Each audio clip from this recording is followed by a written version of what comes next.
So after I started building the first one of these, or this is the same one rather, I noticed a few flaws.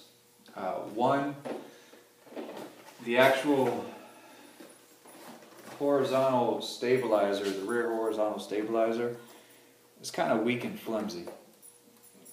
So I made a few alterations to that, but that'll be on the second model. But I just want to let you know that gluing it right on top with such a wide horizontal stabilizer can get kind of flimsy and it just doesn't work. The other thing, or at least for me, and the other thing is once I've cut rather on both the top and the bottom, as you can see, I don't know if you can see in there, but they bow kind of down, if you will. And again, that doesn't work for me. So I have built another model. Oh, the other thing, it's extremely out of balance. I'm trying to balance it right there, and it's extreme. Even with the electronics, the battery, the motor, everything in front, it's just extremely tail heavy. So evidently I didn't have it balanced properly. So I'm rebuilding this. Instead of duct tape, I'm going to use packing tape, and I'm going to do it with a blue and white scheme instead of the yellow, checkered, and blue scheme. On my last video, when I pointed out that there were some flaws with the horizontal stabilizer in regards to it being flimsy and things of that nature, I did some different modifications that really made me think about the way that balsa wood comes in handy with these type of planes. So this is what I did. Simply made my horizontal stabilizer out of the same Dollar Tree foam board, cut it out like that, hot glued the 1/16 balsa wood on the bottom, taped it, everything like that to secure. Used the same hinges that Ed uses for his control surfaces, everything like that. Used my same metal piece to go from control surface to control surface. I also did the same thing, if you could see, on the vertical stabilizer. If you look, and I'm pushing on it quite well, it really does make things a lot stiffer. Same thing with the vertical stabilizer. I'm pushing pretty good. It's not moving. So everything moves pretty good. And that seems to work very well as far in regards to the problem of the further it reaches out, the less stable the foam gets. And when I talked about the ailerons in regards to how flimsy they were because of just the foam, we kind of came up with an idea to, instead of just having the foam here, why not back it with some 1/16 inch balsa wood. Sand it down just a little bit more. Apply the balsa wood still simply with hot glue. Use packing tape the same way you would on a normal arm and wing. And so far, it works very well. And there's no problems with the way that it bends whenever you use the control surfaces. Same thing with the top wing. On the original video, I stated that I was going to build a longer wingspan probably because 30-inch wingspan on a 30-inch fuselage was going to be a little bit too aerobatic for me. So what I actually did was build a 44-inch wingspan, if you could see.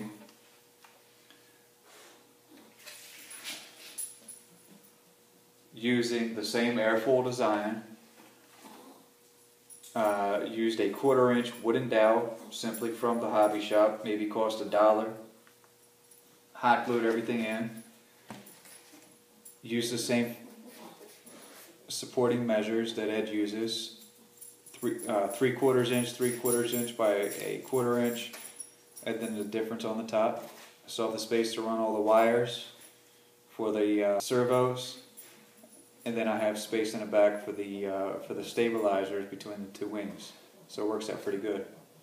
So again, 44 or 46 inches rather for this top wing. Then what I did for the bottom wing, I'm going to follow a slower flyer biplane design. And what I actually did was make a 2-inch smaller underwing, if you will.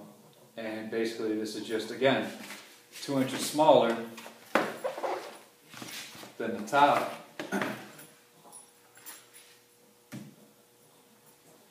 And just a little bit smaller all around.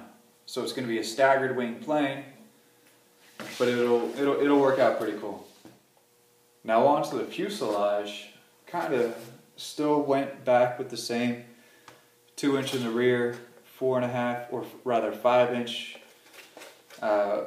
vertical standpoint, 4 inch horizontal, still 2 inch in the rear. It has yet to been tapered, but I wanted to show you this now before it was tapered, to show you some internal build options that I've decided to do. First, I put this piece in here. It is basically 2 pieces of 1/4 inch foam board, making about a 1/2 inch stabilizing point internally. Measured it, how far depth I have it in, and then I super glued it in and hot glued it. But I glued the 2 pieces together and put it internally, so if you'll see here, it really helps with the rigidity of the fuselage and making it not move at all. Then what I did before or prior to gluing this in, I cut out these vent holes to allow, if you could see, straight through the rear. So when I finally do taper down this nose to the way that I had it on the yellow one, it'll taper down into the cowl type of look. It'll still have plenty of airflow whenever everything goes through there. I've also put points here to make it easier to bend. Same on the bottom, if you could see. I put points here to make it easier to bend whenever I'm putting the cowl in place. On the bottom, I've also added a little balsa wood here, 1/16 inch again, just so when I bring it up and I apply what you'll soon to see is the front motor mount, if you will, adds a little stability right there. I don't know if you really can see inside of there, but there's way back in there actually a small piece of foam board super glued to the top of the fuselage, right in front, or behind rather, of the main supporting wall there. What that's going to do is when I finally cut a hole right here to support the top wing, that'll be there, and I only cut past this first layer and I glue the support onto the bottom layer that's in there.